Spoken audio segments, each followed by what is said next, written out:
உலக மக்கள் எல்லோருக்கும் வணக்கம். சுபிக்ஷா டிவி வாயிலாக நான் உங்கள் ஜி கோபால் பேசுகிறேன். இன்னைக்கு நாம் பேசக்கூடிய பலன் குரு பகவானுடைய பெயர்ச்சி. இந்த குரு பகவானுடைய பெயர்ச்சி ஆகப்பட்டது மே மாதம் 14ஆம் தேதி ஸ்டார்ட் ஆகுது. இந்த குரு பகவான் ஆகப்பட்டது ரிஷபத்திலிருந்து பெயர்ச்சியாகி மிதுனத்துக்கு வர்றாங்க. அப்படி வரக்கூடிய இந்த குரு பகவான் மீன ராசிக்காரங்களுக்கு என்ன செய்ய போகிறார், இதைத்தான் இந்த பதிவில் விளக்கமாக தெளிவாக நம்ம சொல்ல போகிறோம். இது முக்கியமான பதிவு. இந்த பதிவை ஸ்கிப் பண்ணாமல் எல்லாரும் பாருங்க. உங்களுடைய வாழ்க்கைக்கு ஏதாவது சில முக்கியமான விஷயங்கள் இந்த பதிவின் மூலியமாக கிடைக்கலாம் அப்படின்னு நான் நம்புகிறேன். பாருங்க. இப்போ மீன ராசிக்கு குரு பகவான் ராசிக்கு 4ஆம் இடத்துக்கு வர்றாங்க. அந்த 4ஆம் இடத்துல இருந்து அந்த குரு பகவான் பார்க்கக்கூடிய இடம் எங்க பார்க்கிறார் அப்படின்னா 10ஆம் இடத்தை பார்க்கிறார். இந்த 10ஆம் இடம் என்பது என்ன அப்படின்னா தொழில் ஸ்தானம். பணம் இருந்தால் தானே எல்லாமே சாதிக்க முடியும். அந்த பணத்தை தேடித்தானே உலகமே புறப்பட்டு இருக்குது. அப்போ ஒவ்வொரு மனிதனுடைய இயக்கமும் பணத்தை சம்பாதிப்பதற்கு, பணத்தை தேடித்தான் போயிட்டு இருக்கிறாங்க. அதே மாதிரி மீன ராசிக்காரங்களுக்கு இந்த குரு பகவான் முழு சுபகிரகமான இந்த குரு பகவான் 10ஆம் இடத்தை தன்னுடைய சொந்த வீட்டையே அதே குரு பகவான் பார்க்குறாங்க. அப்போ டோட்டலாக பார்த்தீங்கன்னா இந்த 10ஆம் இடம் சுபத்துவமாகிறது. அப்போ மீன ராசிக்காரங்களுக்கு இப்போ ஜென்ம சனியாக இருந்தாலும், இன்னும் 2.5 வருஷ காலங்கள் அந்த ஜென்ம சனியே இருந்தாலும், குரு பகவான் தன்னுடைய வீட்டை 7ஆம் பார்வையாக 10ஆம் இடத்தை பார்க்கறதுனாலையும் இவங்களுக்கு தொழில் சூப்பராக இருக்கும். தொழிலை நல்லா சம்பாதிக்கலாம், நிறைய லாபம் பார்க்கலாம். இவங்க எதிர்பார்க்காத, தான் நினைக்காத பழக்க வழக்கத்தின் மூலியமாக கூட ஒரு டெவலப் ஆகலாம். உங்களுக்கு தொழில் அதிபர்கள் மூலியமாக நல்ல வாய்ப்புகள் கிடைக்கலாம், ஒரு கான்ட்ராக்ட் கிடைக்கலாம், ஒரு நல்ல பிஸ்னஸ் கிடைக்கலாம். அப்போ இந்த வாய்ப்புகளாகப்பட்டது உங்களை படிப்படியாக உயர்த்தும். கடனை கட்டிடுவீங்க. புதுசாக கடன் வாங்கினாலும் அந்த கடன் மூலியமாக சந்தோஷப்படுவீங்க. அந்த புதுசாக கடன் பட்டு அந்த கடன் மூலியமாக மீண்டும் சம்பாதிக்கக்கூடிய வாய்ப்புகள் உங்களுக்கு கண்டிப்பாக வரும். அப்போ இந்த பீரியட்ல புது புது திட்டங்கள் போடுவீங்க. உங்களுடைய தொழில் பிரான்ச்சஸை அதிகம் பண்ணுவீங்க. அது போக உங்களுக்கு இந்த தொழில் மூலியமாக வெளிநாடு சுற்றுப்பயணம், குடும்பத்தோட போறதுக்கு வாய்ப்புகள் இருக்குது. அப்போ இந்த பீரியட் நல்லா அனுபவிப்பீங்க. அப்போ குடும்பத்தோட வெளிநாடு, வெளி மாநிலம் இது மாதிரி போய் நீங்கள் ட்ராவல் பண்ணி என்ஜாய் பண்ணக்கூடிய வாய்ப்புகளும் இந்த பீரியடில் நல்லா இருக்குது. அப்போ இந்த காலகட்டத்தில் பார்த்தீங்கன்னா அந்த குரு பகவான் ஆகப்பட்டது 11ஆம் இடத்தை, அதாவது 12ஆம் இடத்தையுமே, உங்களுடைய ராசிக்கு 12ஆம் இடத்தையுமே அந்த குரு பகவான் பார்க்குறாங்க.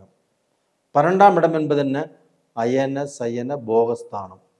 அந்த 12ஆம் இடத்தை குரு பகவான் பார்க்கறதுனால குடும்ப சந்தோஷங்கள் நல்லா இருக்கும். இப்போ ஜென்மச்சனி வந்துருச்சு, குழப்பங்கள் உருவாகும். அந்த சனி பகவான் ஆகப்பட்டது குடும்பத்திலேயே குழப்பத்தை உருவாக்குவார், இல்லை அடுத்தவங்க மூலியமாக குழப்பங்கள் உருவாகும். இப்படியெல்லாம் நினச்சி குழப்பத்தில் இருந்த உங்களுக்கு இந்த குரு பகவான் உங்களுடைய ராசிக்கு 12ஆம் இடத்தை பார்க்கறதுனாலையும், அந்த 12ஆம் இடம் அயன சயன போகஸ்தானம் அப்படிங்கிறதுனாலையும் உங்கள் குடும்பத்தில் பிரச்சனைகள் கண்டிப்பாக வருவதற்கு விடாது. குரு பகவான் விட மாட்டார்.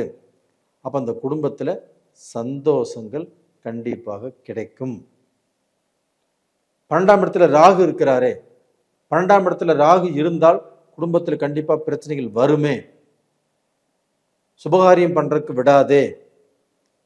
கல்யாணம் பண்ணுறதுக்கு விடாதே, நல்லா வாழ்ந்துட்டு இருந்த குடும்பத்திலையும் பிரச்சனைகளை உருவாக்கிருமே, நல்லா வாழ்ந்துட்டு இருந்த குடும்பத்திலையும் சந்தேகம், சச்சரவுகள், குடும்பத்தில் வந்து ஆண் பெண்ணை நம்பாமல், பெண் ஆணை நம்பாமல், இது மாதிரி பிரச்சனை எல்லாமே உருவாகுமே.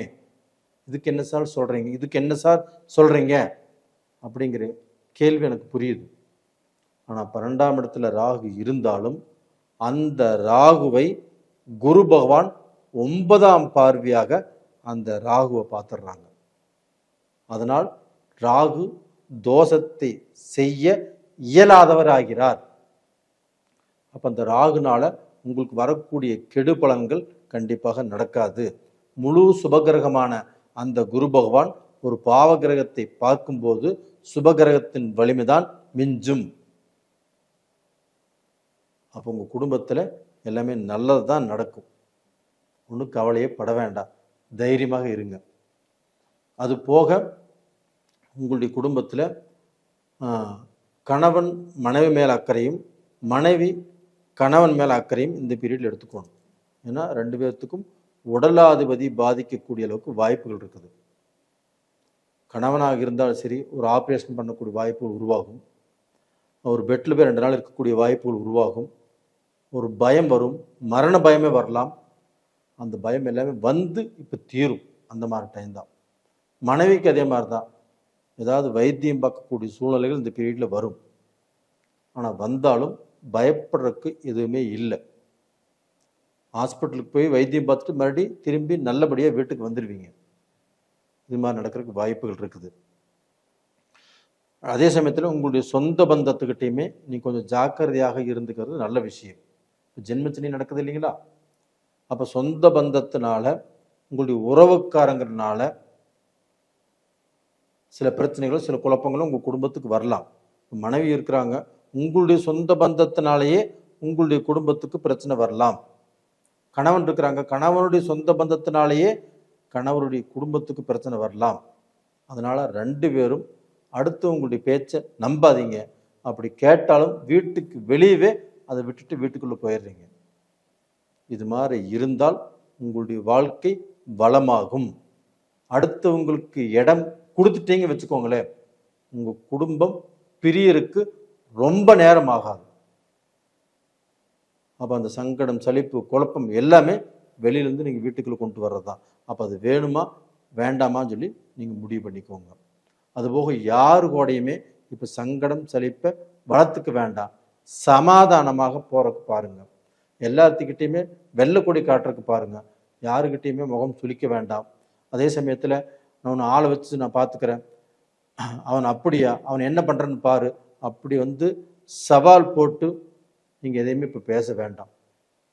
இப்போ வந்து இருக்கிற இடம் தெரியாமல் நீங்கள் இருப்பது தான் ரொம்ப நல்ல விசேஷம். அதே சமயத்தில் அதுக்கு வந்து இந்த பீரியடில் நீங்கள் எந்த தெய்வத்தை வணங்கணும் அப்படின்னா, சூரியனார் கோயிலுக்கு கும்பகோணத்தில் இருக்குது. ஞாயிற்றுக்கிழமை நாளில் போயிட்டு வாங்க. போய் பசு நெய் வாங்கி கொடுங்க.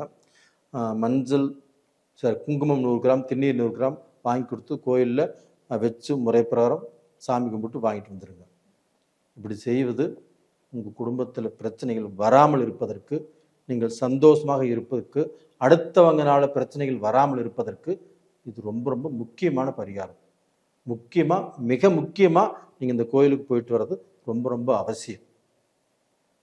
அதுபோக அப்படி கும்பகோணத்து பக்கத்தில் சூரியனார் கோயிலுக்கு போக முடியாதவங்க அவங்க வீட்டுக்கு அருகாமையிலேயே இருக்கக்கூடிய நவகிரகங்களில் சூரிய பகவான் இருக்கிறார் இல்லையா, அவரையாவது போய் பார்த்துட்டு வாங்க ஞாயிற்றுக்கிழமை நாளில்.